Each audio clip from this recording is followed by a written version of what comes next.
आप सभी को मेरा नमस्ते। मैं रेलवे एम्प्लॉय रामसुंदर लोधी आपका अपने इस यूट्यूब चैनल पे हार्दिक स्वागत करता हूं। दोस्तों, आज की इस वीडियो में हम जानेंगे कि रेलवे ग्रुप डी एम्प्लॉय की कितनी सैलरी होती है और उसको स्टार्टिंग में कितनी सैलरी मिलती है। दोस्तों, अब हम इस वीडियो में ये भी जानेंगे कि जब कोई आदमी रेलवे ग्रुप डी ज्वाइन करता है तो उसे ट्रेनिंग के समय में कितनी सैलरी मिलती है और उसे कौन कौन से भत्ते मिलते हैं।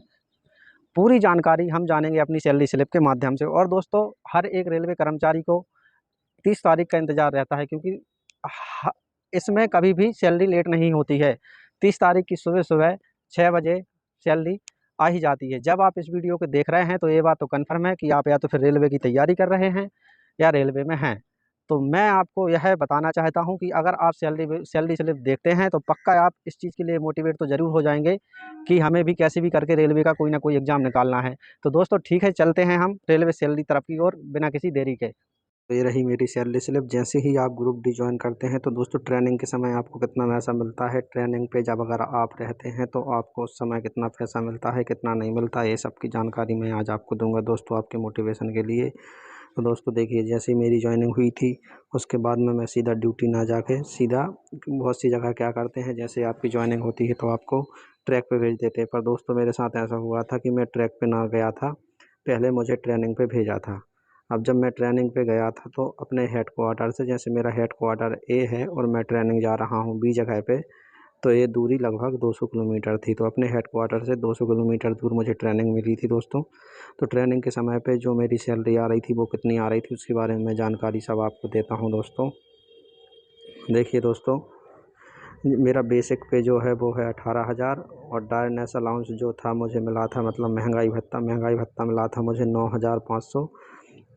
और हाउस रेंट अलाउंस, जैसे दोस्तों अगर आप रेलवे का क्वार्टर लेते हैं तो आपको ये नहीं मिलता है। और अगर रेलवे का क्वार्टर नहीं लेते हैं, कहीं बाहर रूम रेंट से रहते हैं, किराए से अगर रूम लेके रहते हैं तो आपको ये 1,800 रुपये मिलता है। और फिर ये रहा मेरा 1,377 रुपये दोस्तों ट्रांसपोर्ट अलाउंस कैसा है, जैसे आप अपने रूम से या क्वार्टर से, आप जहां आपका सामान रखा रहता है रेलवे का, आप वहां से सामान लेके अपने कार्यस्थल तक जाते हैं, ये उसका पैसा मिलता है ट्रांसपोर्ट ट्रांसपोर्ट अलाउंस की। आप रेलवे का सामान इस तरफ से उस तरफ ले जाते हैं काम के लिए तो उसका ये पैसा मिलता है 1,377 रुपये। और फिर मिलता है ये ट्रैवलिंग अलाउंस टी ए जो है लगभग 15,000 रुपये मेरा इसलिए बना था क्योंकि मैं अपना हेडक्वार्टर ए से ट्रेनिंग सेंटर बी, मतलब लगभग 200 किलोमीटर दूर में था, तो उसका ये टीए बन रहा था। टीए दोस्तों हमेशा नहीं बनता है जब आप अपनी, जहां आपका वर्किंग यूनिट है, जैसे आप इधर आपका ड्यूटी ए जगह पे रहता है और आप बी जगह पे जाते हैं ड्यूटी करने के लिए, और लगभग इसकी दूरी 8 किलोमीटर से ज़्यादा रहती है, तो डेली आपको हर दिन 625 रुपये अलग से मिलते हैं टीए का। तो मेरा टीए 15,000 रुपये इसलिए बन गया क्योंकि मैं बहुत दूर था। 15,000 रुपये इसलिए बन गया क्योंकि मैं बहुत दूर था। उसके बाद में दोस्तों मेरा ट्रैवलिंग अलाउंस एक इसी महीने का होगा जो इस महीने लगा है 3,250 रुपये। और हार्डशिप एंड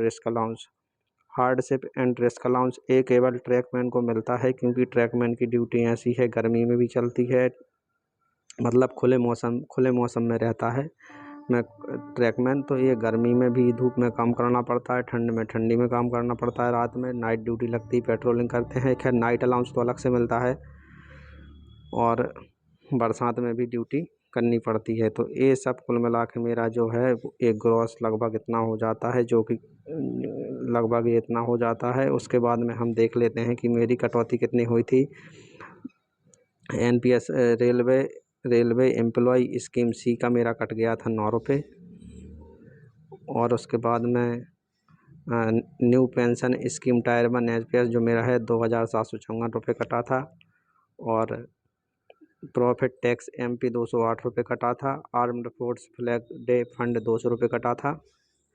और टोटल जो दोस्तों है मेरी कटौतियाँ कुल मिला के 3,171 रुपये हो जाती हैं। और जो मेरा ग्रॉस वेतन था वो लगभग 52,342 था 30 दिन ड्यूटी करने का। अब 52,342 तो मेरा क्या है, ग्रॉस वेतन, सकल वेतन। अब इसके बाद में जो कटौतियाँ हुई थी वो हुई थी इतनी 3171 रुपये। अब कटौतियाँ हो जाने के बाद जो मेरा शुद्ध वेतन जो नॉट पे मतलब जो सैलरी मेरे अकाउंट में आई थी वो आई थी 49,171 रुपये। तो पहली सैलरी ग्रुप डी की मेरी दोस्तों 49,171 रुपये आई थी दोस्तों, मेरी पहली सैलरी कट के। तो ये सैलरी बताने का सिर्फ यही मतलब है कि दोस्तों आप भी इससे मोटिवेट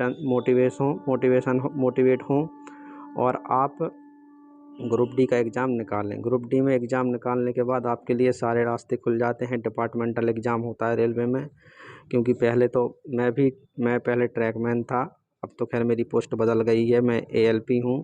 पर अभी क्या है, मैं दोस्तों लाइट वर्क में चल रहा हूँ, हल्के फुल्के काम में, क्योंकि मेरा हेल्थ ठीक नहीं है। मैं अभी फिट नहीं हूँ ड्यूटी के लिए, इसलिए मैं लाइट वर्क में चल रहा हूँ। अगर आप भी ग्रुप डी 2025 अगर आप भी ग्रुप डी 2025 निकाल लेते हैं तो ये बात आप जान लो कि आपकी शुरुआती जो सैलरी रहेगी लगभग 55 प्लस ही रहेगी जब आपका टीए बनेगा। अगर टीए नहीं बनेगा तो ये 55 से थोड़ा कम रहेगी। पर अगर आप 2025 ग्रुप डी निकाल लेते हैं तो आपका भविष्य फिर सुनहरा होने वाला है दोस्तों। आप आएंगे अंदर, आपको तरह तरह के एग्ज़ाम देने मिलेगा, जैसे जीडीसी और ऐसे बहुत कई तरह के एग्ज़ाम होते हैं डिपार्टमेंटल, जो आप दे पाएंगे। और उसके बाद में आप जो बनना चाहते हैं, जैसे आप ग्रुप डी में पहले आए, आप टीटी बन गए या सीसीटीसी बन गए, स्टेशन मास्टर और तरह तरह की पोस्टें हैं, एएलपी टेक्नीशियन, ये सब आप बन सकते हैं। तो सबसे पहले आप टारगेट कीजिए कि 2025 में कैसे भी करके आपको ग्रुप डी का एग्ज़ाम निकालना है, जिससे कि आपके अकाउंट में पैसे आने लगें। लगभग 50,000 प्लस आपकी बनेगी शुरुआत में 1-2 महीने, उसके बाद में थोड़ा टीए नहीं मिलेगा तो फिर कम बनने लगेगी इससे। पर अच्छा वेतन मिलता है बाकी जॉब्स की अपेक्षा, इसलिए चाहे कुछ भी हो जाए 2025 में इतनी कोशिश कीजिए, इतना ट्राई कीजिए, इतना टेस्ट मारिए, इतना मैथ रीजनिंग साइंस लगाइए कि कैसे भी करके आपका ग्रुप डी क्लियर हो जाए। तो दोस्तों अगर आपको वीडियो अच्छी लगी हो, आपको इस वीडियो से थोड़ा भी मोटिवेशन मिला हो, तो प्लीज़ मेरे चैनल को सब्सक्राइब कर दीजिए। बहुत बहुत धन्यवाद।